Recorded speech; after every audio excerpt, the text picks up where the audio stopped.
Bonsoir à tous, bienvenue dans Buonasera Calcio.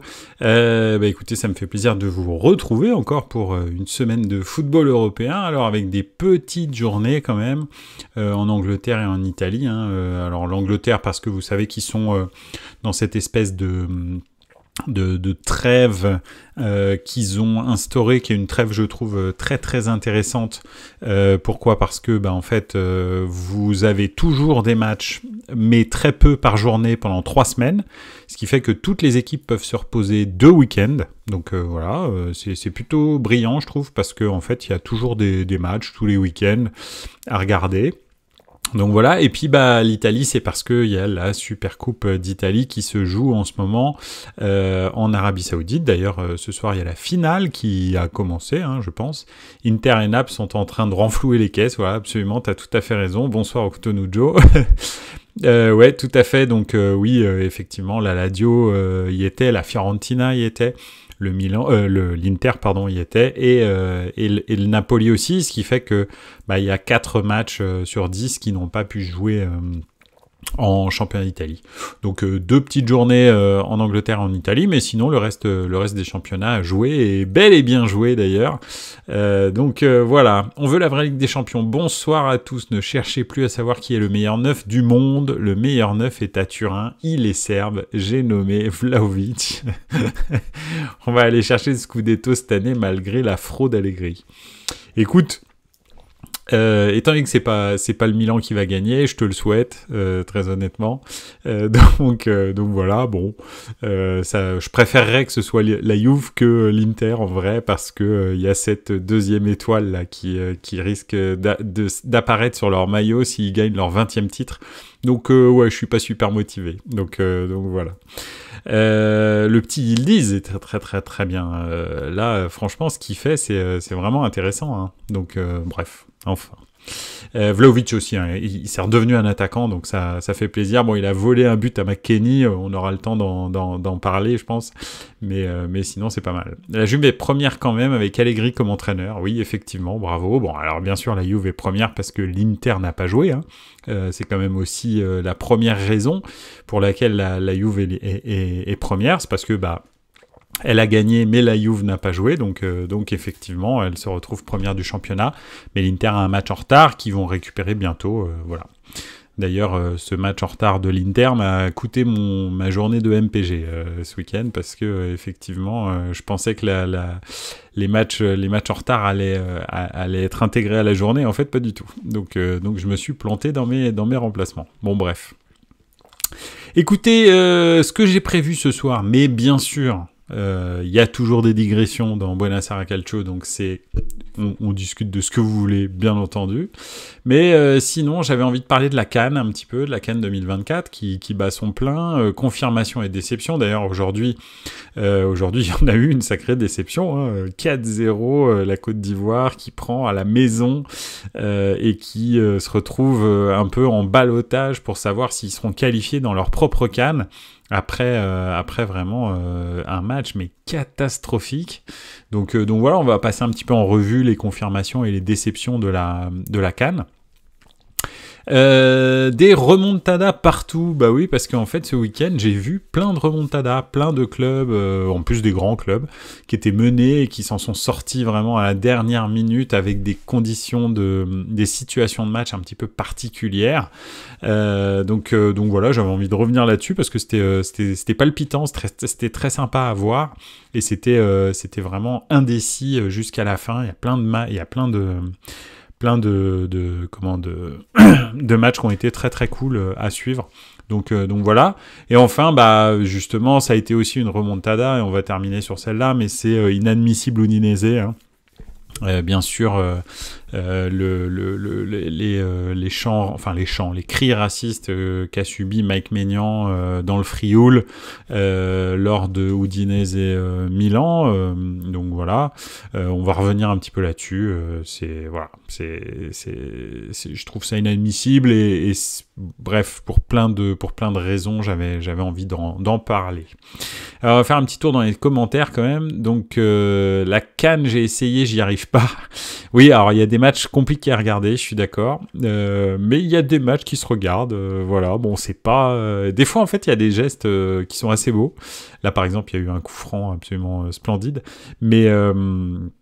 Mais voilà, c'est vrai que c'est un football différent hein, de ce qu'on regarde d'habitude en Europe, hein, avec des conditions de jeu différentes, des matchs à 14 heures en Côte d'Ivoire. Je peux vous dire qu'il fait très très très très très très chaud.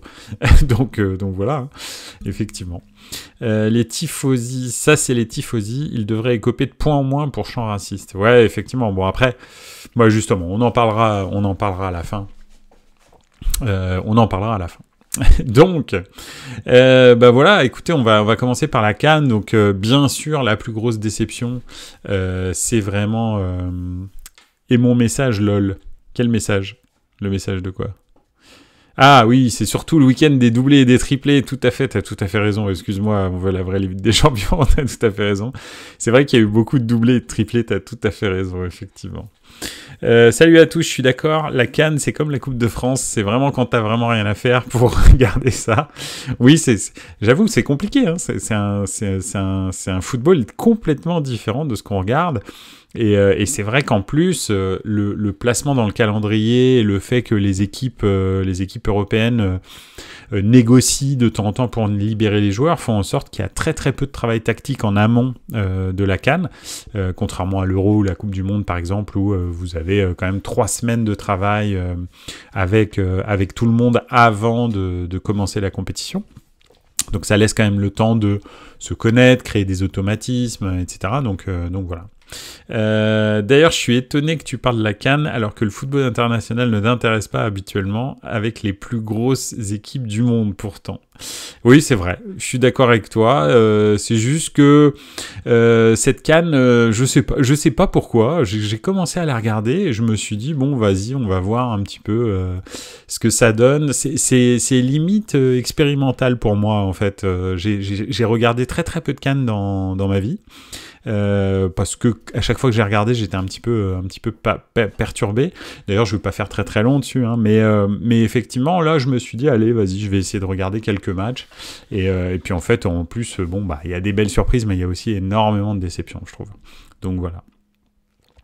Qu'est-ce qui se passe? Alors, je fais déjà un hors-sujet, mais je vous conseille de bloquer déjà votre dimanche 4 février. Banger de dingue, surtout la soirée du 4 février. C'est quoi exactement la soirée du 4 février? Écoute, n'hésite pas à me dire. Ah non, mais la soirée du 4 février, attends, qu'est-ce qui se passe? Ah bah oui, 4 février, je me demande s'il n'y a pas Bayer Leverkusen, non? Donc voilà. Donc, Okutonojo qui nous dit t'as perdu l'usage du côté droit, non? Non, ça va. Non, ça va. J'ai pas fait d'AVC. C'est pas la raison pour laquelle je regarde la CAN. donc voilà. Oui, donc juste, on va faire une petite revue quand même. Je pense que effectivement, Real Atlético, Lyon-Marseille, Inter-Juve le soir et Arsenal-Liverpool. Voilà, c'est ça le 4 février, 17h30. Absolument. Effectivement, ça va être compliqué, hein. Ouais, je vais essayer de rien faire du tout ce jour-là, hein, on va voir, hein, mais ouais, effectivement. Real Atlético, Lyon, Marseille, en plus les Real Atlético ces derniers temps, c'est la guerre, hein. donc voilà, ça peut être intéressant. Je croyais qu'il y avait Bayern, mais non, c'est un petit peu plus loin dans la journée. Un autre jour, le 10, effectivement, t'as tout à fait raison. Donc oui, la CAN, qu'est-ce qu'on a eu? On a eu quand même que le fait que le Sénégal est une équipe quand même très très solide, hein. Franchement, je pense qu'ils sont quand même très très bien partis pour conserver leur titre. Alors ça veut pas dire que pour l'instant, voilà, ils vont absolument le garder, mais pour l'instant c'est vraiment l'équipe qui a fait le plus d'impression. Le Maroc était bien parti, et puis là ce match contre la RDC a complètement complètement rebattu les cartes. Bon, déjà pas à cause du match nul, mais après en plus la bagarre, etc. Bon, c'était vraiment pitoyable et franchement, en plus, je pense pas que ça donne de la sérénité à l'équipe. Donc voilà, on va dire que le Maroc est un peu le suivant. Et puis bon, il y a des équipes qui sont moyennes, on sait pas trop quoi en penser, style le Nigeria, style des équipes comme ça, qui sont un petit peu ok, bah ils sont qualifiés, mais en même temps ils ont rien montré de vraiment extraordinaire. Donc voilà, ça va être un petit peu les outsiders. Et puis après, bah ceux qui se sont vraiment troués complets, alors bien entendu Côte d'Ivoire, Côte d'Ivoire, là je crois qu'on est sur le plus gros trouage de l'histoire de la Côte d'Ivoire, donc voilà, même s'ils se sont déjà pas mal troués, mais à chaque fois c'était en finale. Donc là voilà. Et puis bien sûr bah les équipes dites du nord de l'Afrique, dites maghrébines, la Tunisie, l'Algérie, bien entendu, l'Égypte dans une certaine mesure là qui joue ce soir sa qualification. Et puis bah, le Maroc qui est pas non plus au top. Donc voilà, c'est un petit peu une CAN un petit peu surprise, mais moi je vois gros comme une maison le Sénégal. Alors je sais pas trop ce que vous en pensez, mais effectivement, ce que je vous propose c'est qu'on en reparle à la fin de la compétition.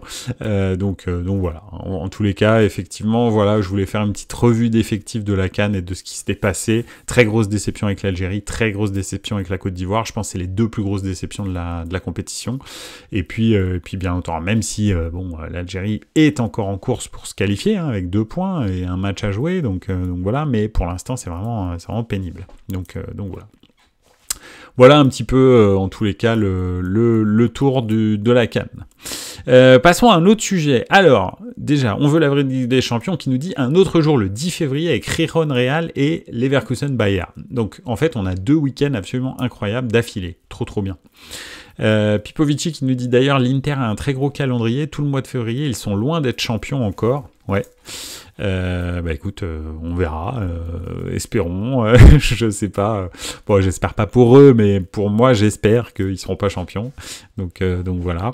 Et puis Milan continue à s'accrocher, mine de rien, donc on sait jamais, ils prennent un trou, ils font 2-3 mauvais résultats, tous là, et puis c'est reparti. Entre la vraie on veut la vraie Ligue des Champions qui nous dit entre les cris racistes, la bagarre Bordeaux-Nice, la bagarre au Maroc et des arbitrages dignes d'arbitrer en N3, c'était un super week-end. Et effectivement, je suis d'accord avec toi. C'est vrai que c'est pas le meilleur week-end de football qu'on a vécu. C'est assez et c'est vrai que l'arbitrage surtout en Espagne là l'arbitre du Real Madrid c'était spectaculaire quand même, donc voilà, c'était vraiment n'importe quoi. D'ailleurs on va en parler un petit peu. Quand je disais des remontadas partout, bah on a quand même Milan qui s'impose dans les dernières minutes, qui revient 3-2. On a le Real donc qui gagne contre Almeria, pareil 3-2 dans les tout derniers moments avec des circonstances de match complètement dingues, avec des buts qui auraient jamais dû être acceptés qui l'ont été, des buts valables qui ne l'ont pas été. On avait l'impression de se retrouver en demi-finale de Coupe du Monde 2002 Italie Corée du Sud. Et puis le Bayer Leverkusen qui va chercher la victoire à la 93e minute, je crois, 3-2. Et enfin le Barça aussi, qui fait 2-2 jusqu'à la 90e minute.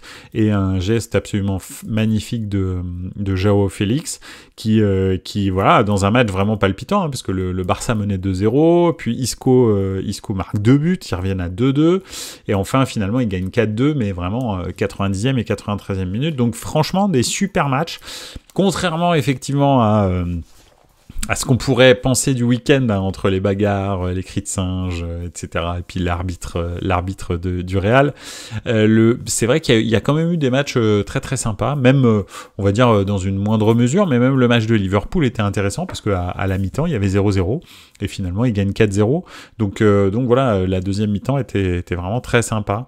Je sais pas ce que vous en avez pensé, mais effectivement moi le Bayer Leverkusen par exemple, j'étais en transe devant ma télé hein, quand ils ont marqué. J'étais super content. Couplé à ça, la défaite du Bayern. Alors, je souhaite pas forcément la défaite du Bayern, mais en tous les cas, ils ont pas gagné. Et c'est vrai que ça commence à sentir vraiment bon pour le Bayern. Mais on sent quand même qu'ils sont dans une période un petit peu moins bien, hein, parce que tout leur succès, ils vont les chercher vraiment à l'arracher dans les arrêts de jeu. Donc voilà, je sais pas exactement ce que vous pensez, vous, du Bayer Leverkusen et de l'avenir du Bayer Leverkusen, mais je pense que ça devient de plus en plus possible, bien entendu, hein, mais en même temps, on sent qu'ils sont dans le dur. On sent que c'est plus la même maîtrise qu'il pouvait y avoir par le passé. Tout est compliqué. Mais pourtant, ils lâchent pas. On veut la Ligue des Champions qui nous dit Isco, j'ai toujours été dans le train. J'adore ce joueur. Son comeback est incroyable. Ouais, c'est vrai. Je pense qu'il a moins de pression au Betis Séville. C'est une équipe qui joue bien au football. C'est une des équipes en Espagne que je préfère de ces 3-4 dernières années. C'est vraiment plutôt agréable de regarder le Betis. Pour plein de raisons, mais effectivement, par exemple, même Nabil Fekir, tu vois, Isco et Nabil Fekir, c'est des joueurs qui sont probablement trop petits, et c'est pas, je parle pas de leur taille, mais qui sont peut-être trop petits pour être dans des très grands clubs. Mais en revanche, des clubs de la taille du Betis Séville, ça leur va très bien, parce qu'il n'y a pas une pression médiatique ultime, hein, ils sont tranquilles, ils peuvent faire ce qu'ils veulent, ils font un petit peu leur vie, et en même temps, c'est des vrais fans de foot, les supporters du Betis.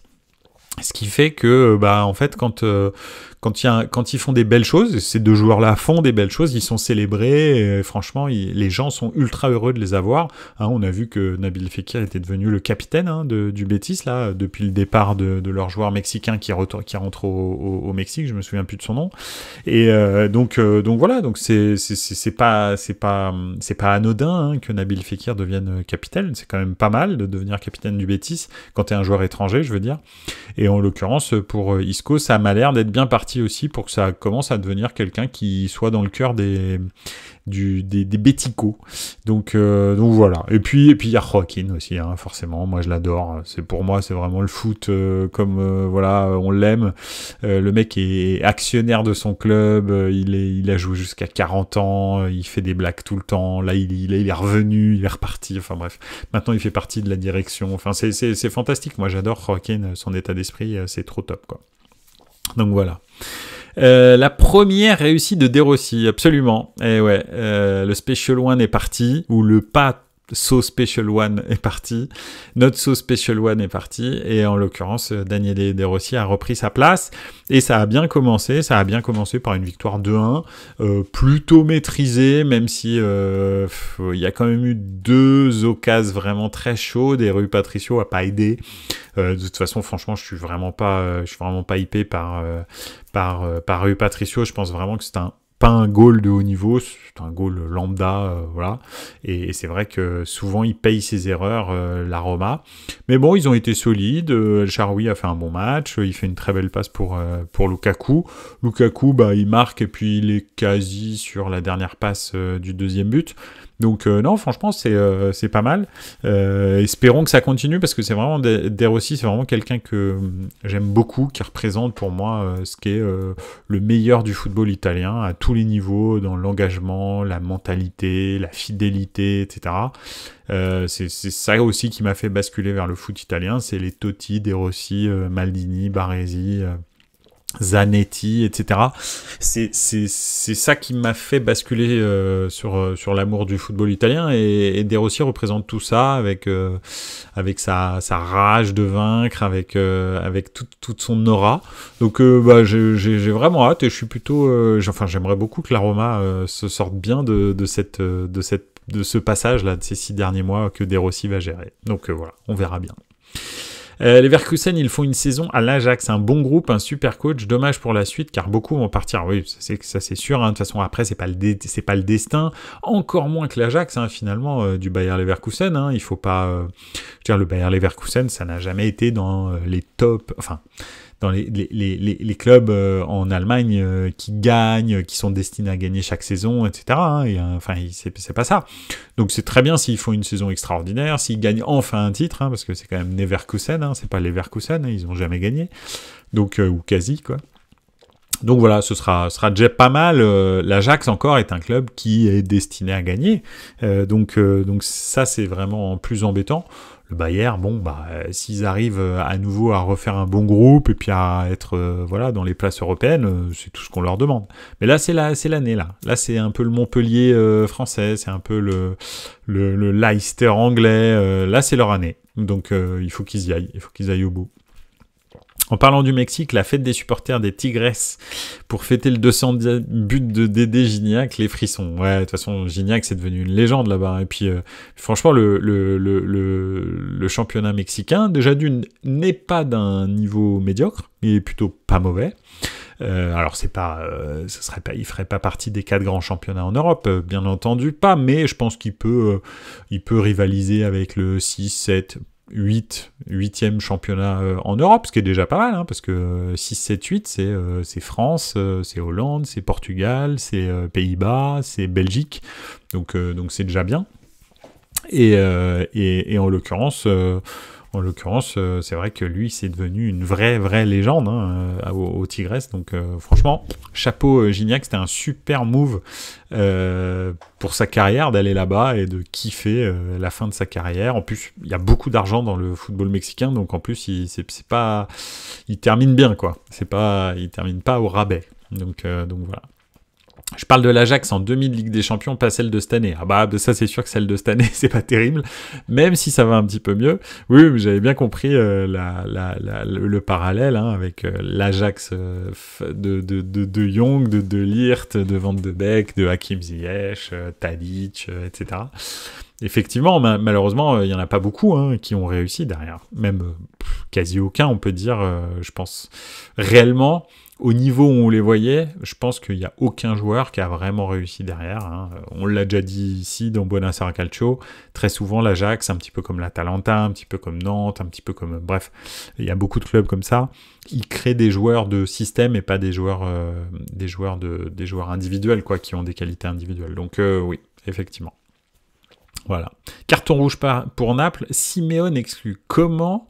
en étant numéro 9, t'arrives à te faire exclure. C'est quoi Ok, je vais regarder ça après, mais bon, bref. Il est temps que ça change. Qu'est-ce qui change, Octonujo ? Mais oui, donc oui, beaucoup de remontada. Alors bien sûr, il y a eu la remontada du Real, je sais pas ce que t'en penses, toi, mon très cher, on veut la vraie Ligue des Champions, mais c'était quand même toutes les décisions qui ont été prises par la VAR et par l'arbitre, d'ailleurs. Vraiment, ce sont des décisions qui ont été contraires à Almeria, donc c'est vrai que ça commence à piquer un petit peu. Le match est vraiment... tout est à la limite, alors tout peut s'expliquer, je peux comprendre certaines décisions, même le but de Vinicius, effectivement, maintenant c'est la manche. La manche, c'est pas la main, c'est l'épaule, donc il marque avec la manche. Ouais, c'est quand même tendancieux. Bref, il y a beaucoup de décisions qui sont complexes, mais voilà. Bon, en tous les cas, le Real s'en sort. C'est pas habituel qu'il y ait des décisions comme ça. Xavi a fait une allusion au fait que voilà, cette année, tout le monde un peu est contre le Barça et voilà. Et puis bien sûr, alors le joueur d'Almeria, je me souviens plus son nom, mais effectivement, le joueur d'Almeria, lui, carrément, il dit, aujourd'hui, il y a des gens qui ne voulaient pas que Almeria gagne. Donc, je sais pas, j'irai pas jusque-là, mais je peux comprendre la position. Donc voilà. J'ai pas vu le match, mais j'ai vu le résumé, et oui, le Vardrid était bien là. J'ai vu une vidéo drôle sur ça, sur X, ils ont pris le sport qui mélange le rugby, le foot, qui explique les buts du Real. Le Barça et le Real, ils jouent souvent la carte de la victimisation. Bah oui, bien sûr, ça fait partie du sport, ça fait partie de la Liga aussi. On va dire que s'il n'y a pas les invectives entre les dirigeants du Real et les dirigeants du Barça, c'est pas la Liga et ça fait pas monter les ventes de journaux, les audiences des matchs, etc. C'est un petit peu comme en MMA et le trash talk avant les combats. C'est vraiment ça. Ça fait partie du spectacle. Donc oui, c'est vrai qu'ils jouent beaucoup la victimisation. Un coup c'est l'un, un coup c'est l'autre. Ça change pas que voilà. D'ailleurs, un qui fait bien ça, c'est Allegri, hein, qui après avoir été au cœur du système Juve pendant des années, d'une Juve qui était quand même un petit peu bizarre, on va dire, qui dit qu'il joue aux gendarmes et aux voleurs parce que les voleurs se sont enfuis et qu'il leur court après. Bien sûr, teinté des décisions arbitrales un petit peu bizarres qu'il y a eu pour l'Inter ces dernières journées. C'est marrant à entendre et ça fait tout autant partie du spectacle que ce qui se passe entre l'Inter et le Real. Donc, entre le Real et le Barça. Donc voilà. Donc c'est moi ça me dérange pas. Je trouve ça plutôt bien. Au contraire, je trouve que ça fait monter un petit peu le spectacle en épingle et c'est cool. Donc voilà. De toute façon, dans tous les championnats, les gros sont avantagés, que ce soit en France avec Paris, en Espagne avec Madrid et le Barça, au Portugal avec Porto, Italie, Inter et Juve. C'est vrai, je suis d'accord, excepté, et c'est quand même à noter, le Milan. Donc, nous, on se fait enfler dans 100% des cas. Je sais pas ce qui se passe, on n'est pas respecté. Dans les instances, on n'est pas respecté. Il y a un problème, je sais pas ce que c'est, mais bon, bref. Excusez-moi, j'ai un petit chat dans la gorge. Donc oui, voilà. En tous les cas, c'était un week-end de foot qui était plutôt sympa. Moi, j'ai trouvé ça bien. Il n'y a qu'en Angleterre où il n'y a pas de traitement de faveur pour les gros. Oui, c'est vrai, limite. Peut-être dans l'autre sens, c'est vrai qu'Arsenal a payé cher ces derniers temps des décisions un petit peu litigieuses. Attention, elles n'étaient pas contraires parce que c'est vrai qu'à chaque fois c'était est-ce que la balle est sortie, pas sortie, et puis on voyait pas bien sur l'image, mais à chaque fois les décisions étaient prises contre eux et pas en faveur du gros. Donc oui, je pense que la Première Ligue. Après la Première Ligue, le truc c'est qu'ils ont les reins très très solides et ils ne dépendent pas des gros. En fait, c'est ça le truc. C'est que ils sont arrivés au fait que l'institution Première Ligue soit pas plus petite que les gros clubs du championnat. Chose qui n'est pas vraie en France. En France, la Ligue tremble dès que le Paris Saint-Germain éternue, ou Marseille fait vraiment une très mauvaise saison, par exemple. Il n'y a plus vraiment d'intérêt à regarder la Ligue 1. C'est exactement la même chose avec le Real et le Barça. Les droits de la Liga sans le Real et le Barça, je sais pas combien c'est, mais c'est que dalle. Et donc ça, c'est vrai que c'est pareil un petit peu aussi en Italie. En Italie, c'est vrai que alors, c'est vrai qu'il y a quand même 6 ou 7 gros clubs en Italie. Mais bon, la Juve et l'Inter, j'ai du mal à le dire, mais sont les deux locomotives du football italien en ce moment. La Juve parce que c'est le club le plus supporté à travers l'Italie, et l'Inter parce que c'est le meilleur club italien en ce moment. On le voit, finale de Ligue des Champions, gagner le championnat, finale de Ligue Europa, etc. Bon voilà, c'est le meilleur club italien. Donc voilà. C'est surtout qu'on laisse jouer en Angleterre. Je me souviens de Nasri et de Lacazette qui prenaient leur premier gros tacle. Ils étaient surpris que l'arbitre ne siffle pas. Oui, ça c'est vrai. Je suis absolument d'accord avec toi. Ça c'est vrai que l'intensité physique, les premiers matchs au début, effectivement, c'est compliqué. D'ailleurs, tu le vois, en France, il y a énormément de cartons, de cartons rouges, beaucoup plus qu'en Angleterre. Donc oui, je comprends ce que tu veux dire.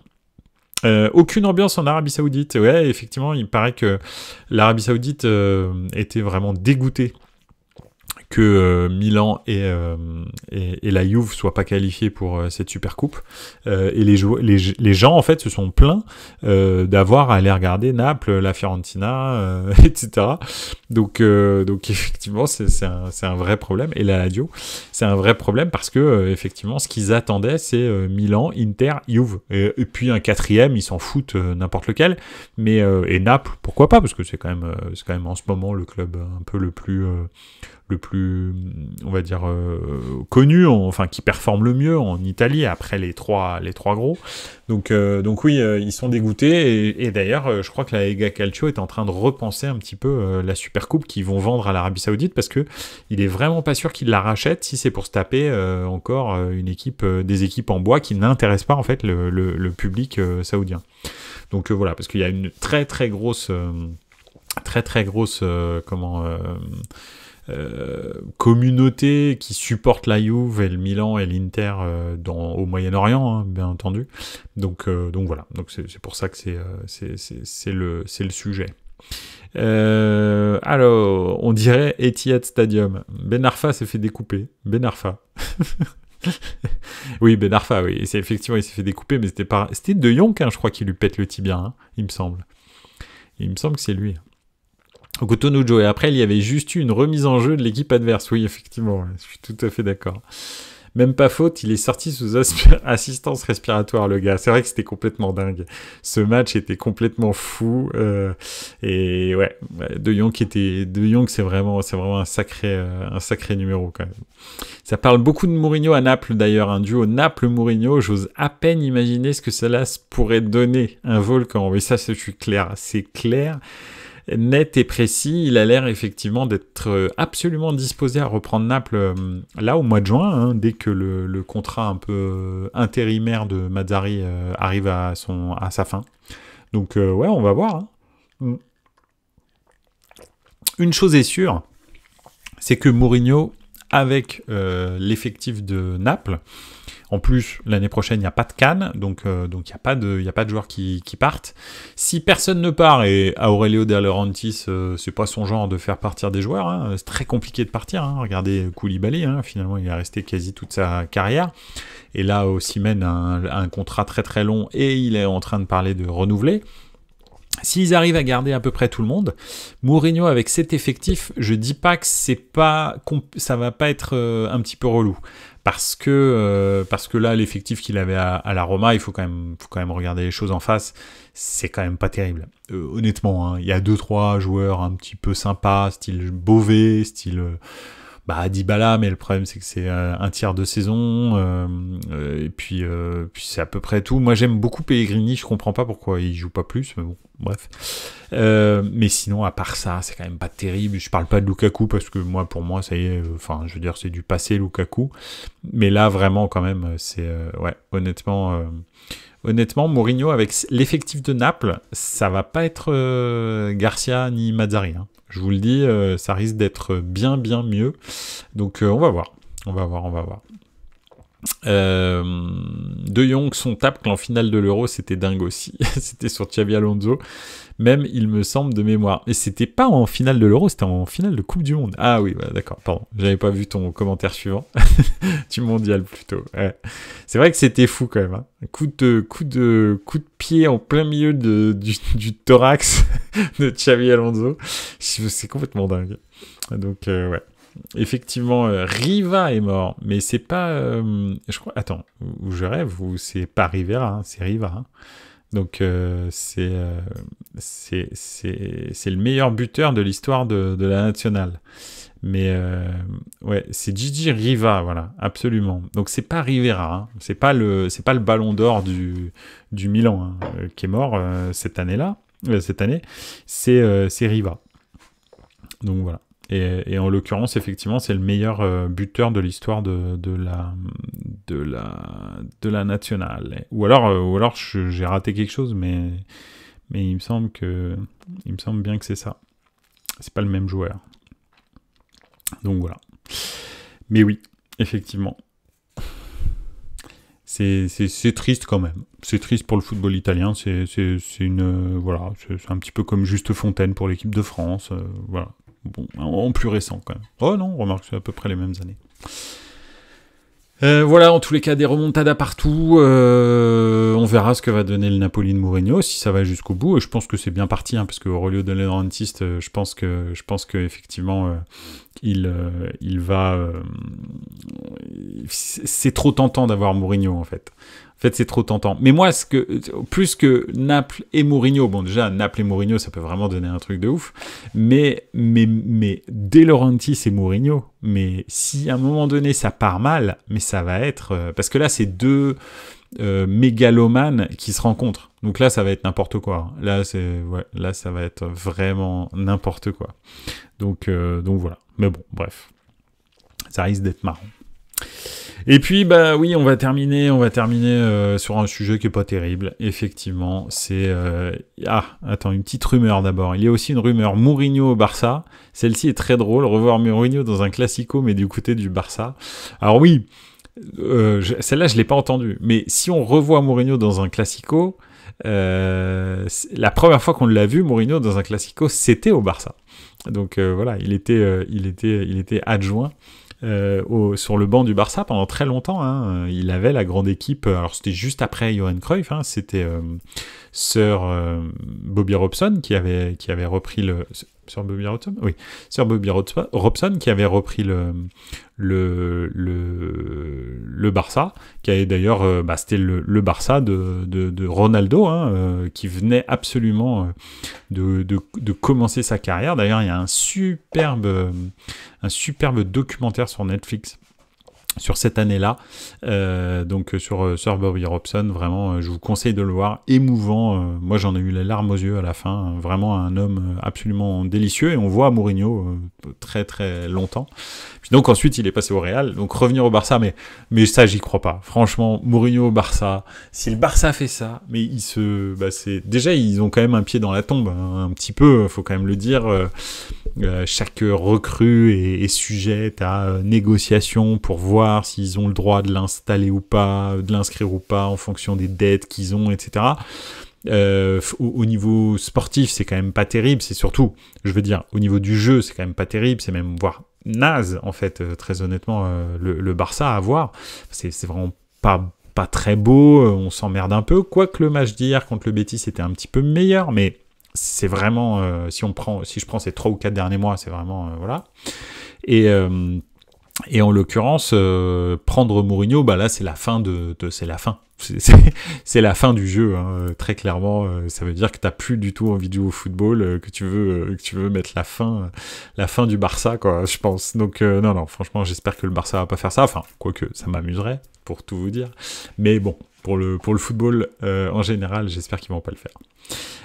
Moi, c'est la fin des Capitaines du Monde sur Netflix que j'ai eu les larmes aux yeux. Ah ouais? J'ai pas regardé encore. J'ai pas regardé, mais bon, je suppose que on doit voir Léo Messi gagner la Coupe du Monde. Donc, je suppose que c'est pour ça que tu dis ça. Je ne préfère pas relever cette petite pique au Cotonou. On veut la vraie Ligue des Champions. En parlant des mauvaises nouvelles, parlons aussi de Sven-Goran Eriksson, qui est très mal en point. Cancer pas guérissable, effectivement. Cancer du pancréas, il me semble. Donc malheureusement, on sait que c'est fini. Hein. Et d'ailleurs, il l'a dit, hein, il a entre 6 mois et 1 an à vivre. Et il l'a su du jour au lendemain. Donc c'est pas très marrant. Donc oui, effectivement, Sven-Goran Eriksson, très compliqué. D'ailleurs, je crois, si je ne m'abuse, que son rêve était d'entraîner le Barça et qu'ils sont en train de peut-être organiser le fait que Sven-Goran Eriksson soit sur le banc du Barça pour un match. Il me semble avoir lu ça. Et s'ils font ça, franchement, c'est vraiment génial, je trouve.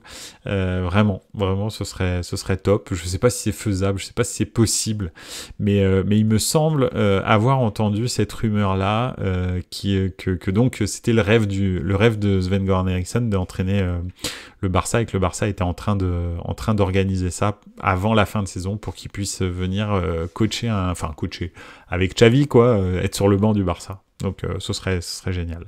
Oui, tu confirmes, hein, donc Pipovici, t'as vu l'info aussi, merci, parce que j'étais plus très sûr de l'info, mais oui, je l'ai lu. Ce serait vraiment magnifique. Et ouais, on veut la vraie Ligue des Champions, je suis d'accord avec toi. Ce serait fantastique pour lui, c'est vraiment génial. Donc voilà. Oui, donc on revient sur l'inadmissible Udinese, ce qui s'est passé. J'ai trouvé, alors je vais vous dire ça, je vais essayer de parler de ça sans les yeux du supporter, hein, donc voilà, du Milan. Le Milan menait 1-0 et donc effectivement à ce moment-là il y a eu des cris de singe, hein, dans le COP de l'Udinese derrière Mike Maignan, hein, qui commençait son match derrière le COP devant le COP de l'Udinese avant de passer en deuxième mi-temps devant le COP du Milan. Alors je dis le COP du Milan, pourquoi? Parce que en fait il y avait quasi tout le virage du stade de l'Udinese qui était rempli par la Curva Sud, donc c'était assez bizarre. D'ailleurs, il y avait plus d'ambiance des supporters du Milan que de l'Udinese. Quand tu joues à l'extérieur, ça fait toujours bizarre. Ça arrive assez souvent hein, avec Milan, mais là c'était quand même assez spectaculaire. Donc bref, il y a des premiers cris, Mike Maignan prévient l'arbitre, lui explique ce qui se passe, décrit même les gestes, et puis finalement, effectivement, ça se reproduit derrière, et il décide de sortir du terrain. Donc en informant l'arbitre d'abord, l'arbitre met fin au jeu pendant 5 minutes. Et effectivement, pendant 5 minutes... alors, toi tu dis c'était pas dans le virage, mais en tribune, les cris, moi j'ai vu des vidéos où les gens sont juste derrière le but. Hein. Donc voilà, avec d'ailleurs des phrases qui sont pas terribles, que je vais pas répéter ici, mais ouais, donc oui, on veut la vraie Ligue des Champions. La Côte d'Ivoire a pris 4-0, absolument, c'est ça l'histoire. Ils ont pris 4-0, ils sont ouais, c'est chaud, ça. C'est très très chaud. Quand tu joues à la maison, il paraît que dans le stade c'était un silence de cathédrale. J'ai pas vu le match, mais il paraît que c'était un silence de cathédrale. C'était fou. Donc oui, alors je reviens à mon histoire. En l'occurrence, donc Mike Maignan décide de sortir du terrain, et pendant 5 minutes, Yacine Adli est le premier qui le suit, hein, parce que Yacine Adli, ça a l'air vraiment d'être son pote, donc voilà. Et en l'occurrence, tous les joueurs finalement du Milan sortent du terrain et rentrent au vestiaire. À ce moment-là, en fait, bien sûr, l'arbitre a arrêté le match, mais il faut pas que les joueurs du Milan sortent du vestiaire, sinon ils peuvent perdre sur tapis vert, sortent du terrain, parce qu'ils peuvent perdre sur tapis vert le match. Donc Ibrahimovic intervient et dit à tout le monde, bon écoutez, on y retourne, parce que ce qu'on doit faire, nous, c'est gagner. Au contraire, pour leur fermer leur gueule. En gros, hein, c'est un peu ça qu'il leur dit. Bon, finalement, 5 minutes après, il y a des annonces, il y a 2 annonces dans le stade. 5 minutes après, ça reprend, le jeu reprend. Il n'y a plus vraiment d'insultes, en tous les cas, à caractère raciste. Donc voilà. Mais bon, le jeu reprend. Bien sûr, Mike Maignan n'est pas forcément dans son assiette. D'ailleurs, Milan prend un but très rapidement. Égalisation 1 partout. Puis ensuite 2-1 sur une superbe action de Florian Thauvin, qui a d'ailleurs fait une rentrée extraordinaire. Je savais pas qu'il jouait encore au foot. Honnêtement, je l'ai découvert là. Enfin, je savais qu'il était à l'Udinese, je savais qu'il était remplaçant, mais là, sa rentrée m'a vraiment surpris. Donc voilà. Et puis finalement, Milan arrache la victoire par Okafor dans la dernière minute. Honnêtement, c'est vraiment extraordinaire ce qui s'est passé, et en même temps ces cris là de singe. Toi tu disais au Cotonou Joe un petit peu avant qu'il fallait retirer les points au club et tout. C'est compliqué parce que le club en lui-même, il y est pour rien. Là a priori je crois qu'ils ont identifié une dizaine de personnes sur un stade de 35 000 places. Tu vas sanctionner 10 cons sur 35 000, je te garantis, c'est certifié sur facture, hein, parce que comme disait Coluche, la connerie c'est le truc le mieux réparti. T'en auras toujours. Et il se trouve même que ça peut être des supporters de l'équipe adverse. Hein, tu peux pas le savoir en fait. S'ils se revendiquent supporters de l'Udinese, mais qu'en fait ils sont supporters. Alors là en l'occurrence c'est Milan, donc je pense pas que ce serait arrivé, mais imaginons supporters du Milan et ils se disent je vais faire 3 cris de singe et comme ça ils perdent le match, c'est possible aussi. Donc c'est ça aussi le truc, c'est que c'est compliqué de sanctionner tout un club, le travail de tout le monde juste pour les 10 blaireaux, même on peut aller plus loin, 10 connards qui disent des choses qui sont vraiment ridicules en 2024.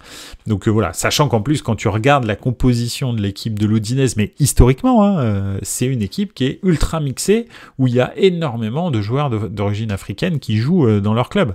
C'est pas, en plus, de temps en temps, c'est même l'équipe, ça a souvent été l'équipe la plus mixée en termes de couleurs de Serie A, mais depuis très longtemps. Je sais pas si vous vous souvenez, mais il y a toujours eu des joueurs nigérians et des joueurs d'Afrique qui jouaient à l'Udinese. Alors je dis nigérian parce qu'en particulier, c'est vrai qu'ils ont eu et ils ont encore beaucoup de Nigérians. Donc voilà, donc c'est vrai que c'est surprenant et c'est vraiment de la bêtise humaine. Après, je comprends tout à fait la réaction de Mike Maignan. Il faut pas laisser passer ça, et je trouve ça magnifique ce qu'il a fait, c'est-à-dire je sors du terrain. Comme ça, on est obligé obligé de faire quelque chose en fait, parce que le problème c'est que s'il reste, en fait l'arbitre il se demande toujours si oui, peut-être que non, etc. Là il est obligé de faire quelque chose, ça marque le coup. Les autorités sont obligées de bouger, et j'espère qu'elles vont vraiment bouger. Et moi, je veux qu'on en vienne à des suspensions de terrain, enfin de club, de match plus exactement, à vie, comme en Angleterre pour les hooligans. Ils ont réglé le problème comme ça, tu les fais pointer à chaque match au commissariat du coin, tu vas voir, ça y est, ça va s'arrêter. Malheureusement, il va y avoir quelques exemples, et ce sera terminé. Le problème, c'est que ça fait 20 ans que ça dure. Alors, l'Italie n'est pas le seul pays où c'est comme ça, mais effectivement, je dois avouer que malheureusement, c'est plus fréquent qu'ailleurs, dans certains clubs, parce qu'il y a des clubs où ça ne se passe strictement jamais, et effectivement, il y a certains clubs où ça se passe, et ça fait 20 ans que c'est comme ça. La Juve a très bien réagi la dernière fois, et ils ont banni les joueurs, les gens qui ont fait ces cris de singe. L'Inter a beaucoup moins bien réagi la dernière fois que c'est arrivé à l'Inter. Malheureusement, il n'y a pas vraiment eu de sanctions. Il me semble pas, sous prétexte qu'ils les ont pas retrouvés, etc. Enfin bref. En tous les cas, voilà. Je pense que maintenant, il faut passer au bannissement à vie, terminé. C'est quelque chose qui est interdit par la loi, de discriminer les gens sur des bases raciales. Donc, c'est simple, c'est comme ça. Tu enfreins la loi, tu joues plus. Voilà, c'est réglé, c'est comme ça. Tu regarderas les matchs à la télé, et encore dans un commissariat. donc voilà. Alors, qu'est-ce qui se passe Alors... La mort de l'ancien joueur italien a été su avant le début du Naples-Inter. Du coup, minute de silence, on entend que les sifflets des Saoudiens à vomir. Ah oui, effectivement, c'est pas terrible. Oui, donc oui, il y a la vidéo de Team Serie A sur X, effectivement, ouais, tout à fait. C'est celle où on voit les gens qui crient des choses, des insanités à Mike Maignan derrière le but, en fait. C'est plus pour déstabiliser car Milan venait d'ouvrir le score. Ouais, non, mais ça je suis d'accord, mais c'est pas comme ça que tu te déstabilises. Tu insulte-le de ce que tu veux, mais pas. Enfin, et encore. Mais en tous les cas, enfin, je veux dire, il y a aucune. Malheureusement, c'est interdit par la loi de discriminer les gens par leur race, leur religion ou des choses comme ça. Donc, c'est un truc que tu ne dois pas faire. C'est simple. C'est interdit par la loi. Donc là, voilà. Le racisme en Italie est dingue. J'ai toujours en mémoire le doc de Dacour et les parents de Balotelli qui expliquaient qu'à chaque match de jeune, il se faisait insulter et ses parents ne lui disaient rien. Ouais, c'est clair. Non, mais c'est malheureusement... Ça, c'est vraiment... le côté obscur de la force du football italien, et c'est pour ça qu'il faut absolument taper du poing sur la table, quoi. Maresca, il a bien joué le coup et il a été à l'écoute de Mike. Ouais, tout à fait, il a pris le temps, il a discuté avec lui, il l'a rassuré, il s'est pas braqué, il l'a écouté et il lui a expliqué ce qui était prévu par la Lega Calcio, parce qu'il y a un protocole qui est prévu par la Lega Calcio depuis les derniers incidents qu'il y a eu au Juventus Stadium et à San Siro. Mais c'était bien sûr l'Inter. Donc voilà, donc effectivement il y a un protocole où l'arbitre doit arrêter le match, faire passer 2 messages, puis ensuite faire reprendre le match, et si ça se reproduit, interrompre définitivement le match. Donc voilà, c'est le protocole qui a été mis en place par la Lega Calcio. Après, faut voir. Moi, c'est les sanctions sur les auteurs des faits où il faut que ce soit. Voilà. Après, bon, ils ont pas tué un bébé, on est bien d'accord, mais il faut que ce soit puni sévèrement, en tous les cas, que leur accès au football ne soit plus permis. Voilà, tout simplement. Donc comme ça, c'est réglé. Et puis après, normalement, ça devrait bien se passer. Donc voilà. En voyant la vidéo, il était méga ému, Balotelli. Ouais, bah ouais. En Angleterre, il les chope direct ailleurs. Je vois pas ça. Ouais, c'est clair. Non, mais je suis d'accord. Absolument. Parce qu'en Angleterre aussi, il faut dire aussi que dans les stades, alors en Italie, il y en a aussi, mais en Angleterre, il y a des caméras dans tous les sens. Mais quand je dis dans tous les sens, c'est, je veux dire, tu peux pas aller au stade sans avoir été filmé pendant le match, en fait. Donc si tu fais une connerie, c'est sûr on a ta tête, et si on a ta tête et ton emplacement, on a ton nom. Donc voilà.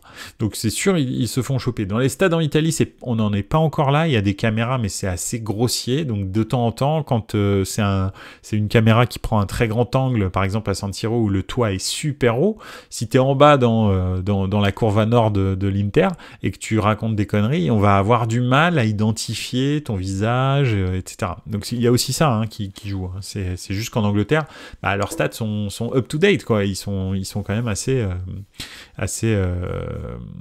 neuf. Donc voilà. Goal de Martinez apparemment, Lautaro Martinez qui marque a priori hein, en Supercoupe d'Italie. Je regarde pas le match, je vais peut-être jeter un œil là juste après Buonasera Calcio. Donc voilà. Voilà un petit peu. En tous les cas, je voulais juste revenir là-dessus.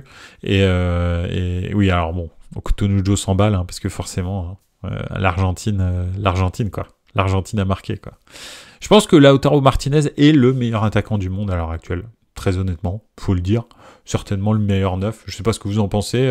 Pipovici, on veut la vraie Ligue des Champions. Et puis Cotonou et puis peut-être d'autres qui suivaient le stream. Mais moi, je pense qu'à l'heure actuelle, en numéro 9, hein, je parle. Hein. Après, tu peux me dire que Jude Bellingham est au-dessus, tout ça. Bien sûr, je te dis pas que c'est le meilleur joueur du monde, Lautaro Martinez. Je pense que c'est le meilleur neuf du monde à l'heure actuelle. C'est le plus complet, même devant Erling Haaland. Alors, parce que cette saison de Erling Haaland n'est pas terrible, mais même, je trouve qu'il est plus complet qu'Erling Haaland, en fait. Donc voilà. Vlahovic, il en est pas là encore. Oui, effectivement, il revient bien, mais il n'est pas décisif à ce point-là. Le truc, c'est que Lautaro Martinez a beaucoup d'impact aussi sur le jeu de l'Inter. Donc voilà, c'est ça, moi, que je vois. Oui, c'est vrai, avec Harry Kane, t'as raison. Ouais, c'est vrai. C'est vrai que le début de saison d'Harry Kane est vraiment pas mal aussi. Ouais, c'est vrai, j'avais oublié. Mais Vlahovic, en plus, ça fait quoi? Ça fait 3-4 matchs qu'il est bon. Donc je peux pas le mettre au niveau de Lautaro Martinez qui depuis le début de saison est absolument stratosphérique ou pareil pour Harry Kane. Mais Vlahovic c'est bien. Là il revient un petit peu à son niveau qu'il avait à la Fiorentina. C'est super. Il a mis 3 ans pour que ça arrive. Alléluia mes frères. Maintenant c'est pas parce qu'il y a 3 matchs d'affilée que ça y est c'est la fête. Oui, parce que Yildiz c'est un vrai bon joueur. Parce qu'on veut la vraie Ligue des Champions, on nous dit depuis qu'Yildiz est titu, il est en feu Vlahovic. Oui, parce que Yildiz c'est un vrai joueur, c'est un vrai bon joueur de foot. C'est ce que je disais. Franchement, Yildiz, ce que je disais tout au début de l'émission, Yildiz très très bon. Hein. Franchement, très bon joueur. Ouais, j'avoue, ses prises de balles, tout ça, tu vois que c'est chaud. Il y en a un qui était en feu aussi, c'est Lamine Yamal hein, hier. Honnêtement, au début, les premiers matchs, il était comme ça, puis après, il s'est un peu éteint. Et là hier, très très bon. Güler, ils disent attention aux Turcs à l'Euro. Ouais, écoute, Arda Güler, pour l'instant, il a du ballon, mais bon, j'ai pas encore vraiment de match référence où je peux me dire, ah ouais, là c'est chaud. Il a du ballon, c'est vrai, ça se voit. Mais déjà, son état d'esprit, il est un petit peu bizarre. Mais bon, après, on verra. Il dit c'est plus spontané, c'est plus peut-être moins talentueux, mais plus QI football, quoi, tu vois. Arda Güler, ouais, c'est un peu état d'esprit Ronaldo, quoi. Donc Ronaldo CR7. Hein. Donc voilà. Et Osimhen en 3. Ouais, c'est vrai. Je suis d'accord, mais bon, Osimhen, là, il a du mal cette saison quand même. Tu sais, puis en plus, il a été blessé un bon moment. Donc, cette saison, c'est la même chose. C'est pas... Moi, je l'ai juste sur la saison. Hein. Je dis pas intrinsèquement, hein, parce que peut-être que mon classement serait différent. Mais sur la saison, pour l'instant, c'est vrai que Lautaro Martinez, Kane, il se détache vraiment de tout le reste, en fait. Les autres buteurs, tu vois, au Barça, il n'y en a pas, au Real, il n'y en a pas. Bon, ok, il y a même à Paris, tu vois, tu peux pas considérer que Mbappé soit vraiment un neuf. C'est un super attaquant. Il va être dans le discours, dans la question, mais voilà. Ah, et Giroud. Ouais, je suis d'accord. Ouais, Giroud, c'est une catégorie tout seul. Lui, c'est vraiment une catégorie tout seul. C'est un joueur extraordinaire, mais Giroud, il fait tout, quoi, en fait. Giroud, allez, tu prends 95% des corners, c'est lui qui les prend de la tête. Je parle défensif. Hein. Il joue pour les autres, il fait des appels en permanence, il crée de l'espace pour tout le monde, il fait des déviations absolument délicieuses. Il a un jeu de tête, je pense que c'est probablement le meilleur du monde à l'heure actuelle. Il a vraiment un jeu de tête de l'espace, enfin je veux dire honnêtement. Et donc, non, franchement, Giroud, c'est un joueur à part. Après, en revanche, conduite de balle, dribble, tout ça, bah oui, non, c'est pas son jeu, ça. C'est pas du tout son jeu. Mais il fait tout, quoi. Mais Giroud, il est tout seul dans sa catégorie. Hein. Osimhen, Vlao, Lautaro Martinez, on a quand même de super attaquants en Serie A, on s'en rend pas bien compte. Ouais, c'est clair, bien sûr, t'as tout à fait raison. Bah, de toute façon, il n'y a pas de hasard. Hein. Si la Serie A revient sur le devant de la scène, fait 3 finales de Coupe d'Europe l'année dernière, etc., gagne l'Euro, bon, même s'il ne se qualifie pas pour la Coupe du Monde, mais je veux dire, c'est pas un hasard. C'est qu'en fait, ça commence à revenir sérieusement fort, la Serie A. Donc voilà, on va voir cette année. Mais moi, je dis toujours que l'Inter est favorite de la Champions. Après, on verra bien. This is the Giroud. Yes. Yes, is the Giroud. Pipovici, beaucoup de passes cette année. Ouais, ah oui, pour Giroud, absolument. Giroud, il pourrait jouer 6, c'est probable. Charles de Ketteler. Non, mais là, t'abuses, Okutonujo. T'abuses. J'aime beaucoup l'Atalanta, mais Charles de Ketteler, pour l'instant, déjà, laisse-le redevenir un joueur de foot, ce sera déjà pas mal. Et puis après, on verra où il se place. donc voilà. Bref, bah écoutez, c'est tout pour ce soir. Hein. Buonasera Calcio, on a fait un petit tour de la semaine. Zirkzee, Goodmanson, oui, mais ça c'est les espoirs pour l'instant. Il y a pas de, je suis d'accord avec toi, Pipovici, c'est des bons numéro 9, hein. Mais c'est les espoirs. Et il y a Sesco aussi. Moi perso, je kiffe Sesco. Openda aussi, pas mal, tu vois. Bah, si on parle de Leipzig, les deux, moi je les trouve super bons. Mais ça, je les mets plus avec Zirkzee, Goodmanson, etc. C'est les espoirs. C'est ceux qui sont bons. Et puis on va voir si vraiment ils deviennent meilleurs. Il n'y a rien de ouf ce week-end à part un Marseille-Monaco samedi soir, absolument. Je suis d'accord avec toi. Tout à fait. Bon après c'est vrai, bah oui je suis désolé, on veut la Ligue des Champions, il y a Vitinha aussi. J'avais oublié, dans les meilleurs 9 du monde. Désolé, excuse-moi, elle a été méchante celle-là, je suis d'accord. Annoncé à Milan, Sesco, bah oui, tout le monde dit c'est soit Sesco, soit Zirkzee, ou Jonathan David. Les trois, apparemment, c'est sûr qu'il y aura un des trois au Milan l'année prochaine. Bon, bah écoute, moi perso, je préfère Sesco, hein. Après, je trouve qu'il irait mieux dans le jeu du Milan.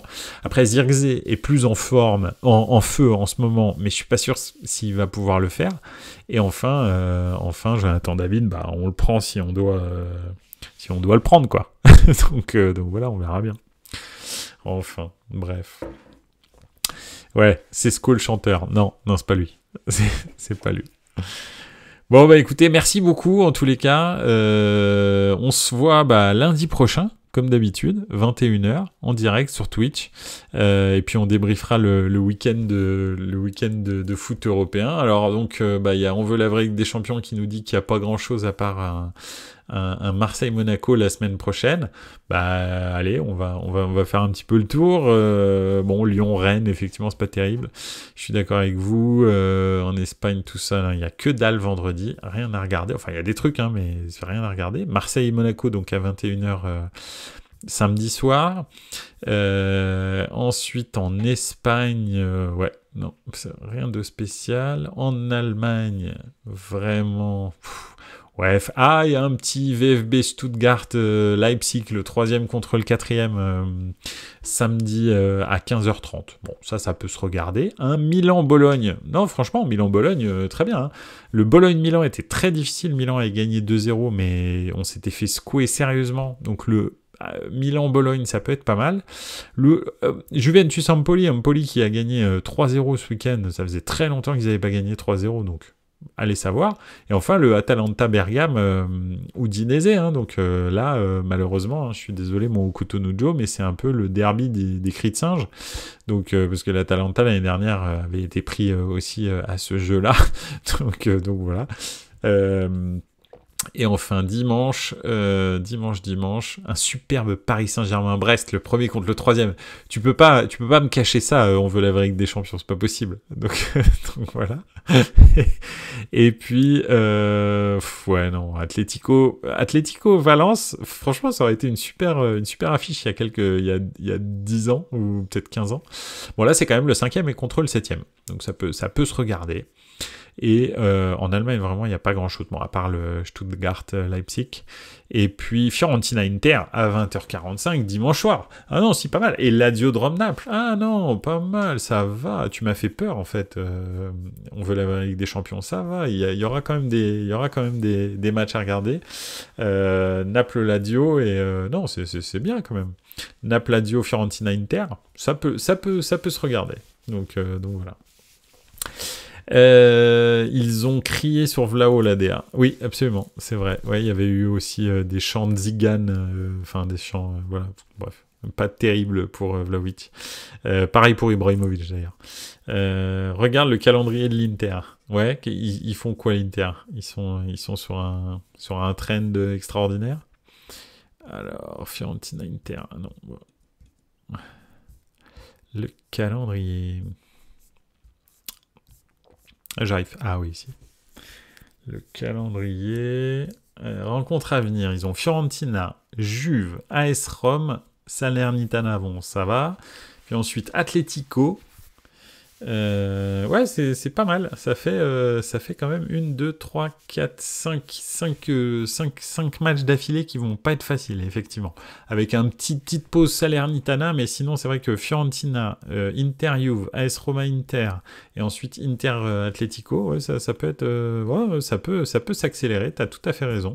Intéressant à regarder dans le futur, le calendrier de l'Inter. Peut-être que ça va un petit peu calmer tout le monde. Bref. Écoutez, voilà.